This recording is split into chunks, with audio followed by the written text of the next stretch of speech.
எனக்கு என் பாட்டி தான் ரொம்ப பிடிக்கும். அதுக்கப்புறம் ஏன்னா எங்கள் அப்பா அம்மா சின்ன வயசில் இழந்துட்டேன்.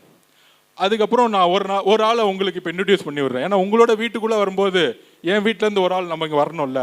ஆமாம், சீதா லக்ஷ்மி என்னுடைய தங்கை, என் தங்கச்சி.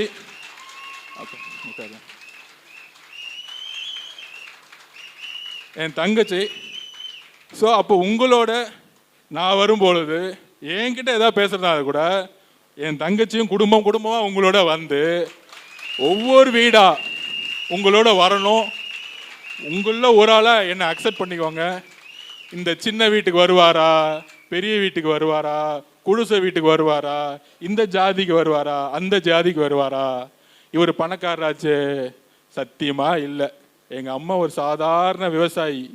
என் கண்ணு முன்னாடி இறந்து போனவங்க, வசதி வாய்ப்பு இல்லாமல் ரொம்ப ரொம்ப ஏழ்மையிலேருந்து ஸ்போர்ட்ஸ் கோட்டாவில் கவர்மெண்ட் ஸ்கூலில் வந்து படித்து இன்றைக்கி ஒரு பேங்க்கை உருவாக்கி அந்த பேங்க்கை விற்றுட்டு வந்த காசை வச்சு அரசியல் மொத்தமாக வரணும்னு அண்ணன் சினிமா விட்டு வந்த மாதிரி என் தொழிலை விட்டு வந்துட்டேன்.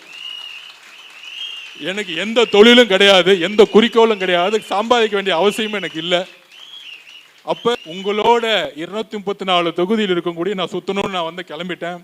அப்போ உங்களோட ஒவ்வொரு வீடாக வரணும்னு நினைக்கிறேன். என்ன உங்கள் வீட்டுக்குள்ளே உங்களுக்குள்ளே இந்த சின்ன வீடு அதெல்லாம் கிடையாது. ஒரு தட்டு, ஒரு கொஞ்சம் சாதம், ஒரு சாம்பார், ஒரு உருளைக்கிழங்கு பொரியல், அவ்வளோதான் எனக்கான செலவு, அவ்வளோதான். அதுக்கு மேலே நீங்கள் வந்து எதுவும் யோசிக்காதீங்க. கொஞ்சம் கொஞ்சம் போனால் பீட்ரூட் பொரியல், அவரைக்காய் பொரியல், அவ்வளோதான். இவ்வளோதான் ஏன் சாப்பாடு. காலையில் கொஞ்சம் இப்போயும் பழைய சாதம் சாப்பிட்றேன், நைட்டு ஒரு சப்பாத்தி சாப்பிட்றேன், இவ்வளோதான் ஏன் சாப்பாடு. இதுக்கு மேலே நீங்கள் ரொம்ப யோசிக்காதீங்க. வந்தால் வாழை இலையெல்லாம் போட்டு இவ்வளோலாம் வைக்க வேண்டாம். ஒரு காய்க்கு மேலே சாப்பிட மாட்டேன். அதனால் எளிமையாக ஒரு 20 ரூபாய்க்குள்ளே முடிச்சிடலாம். அதனால் எனக்கான சமையலை ரெடி பண்ணிடுங்க. அண்ணன்ட்ட மாவட்ட செயலர்கிட்ட சொல்லிட்டேன், அடுத்த வாரத்துலேருந்து வீடு வீடாக வரும்பொழுது அண்ணன் லஞ்சு மட்டும் 1 மணிக்கு சாப்பிட்ருவேன், அக்காங்கட்டி சொல்லி ரெடி பண்ணி வச்சுருங்க அப்படின்னு.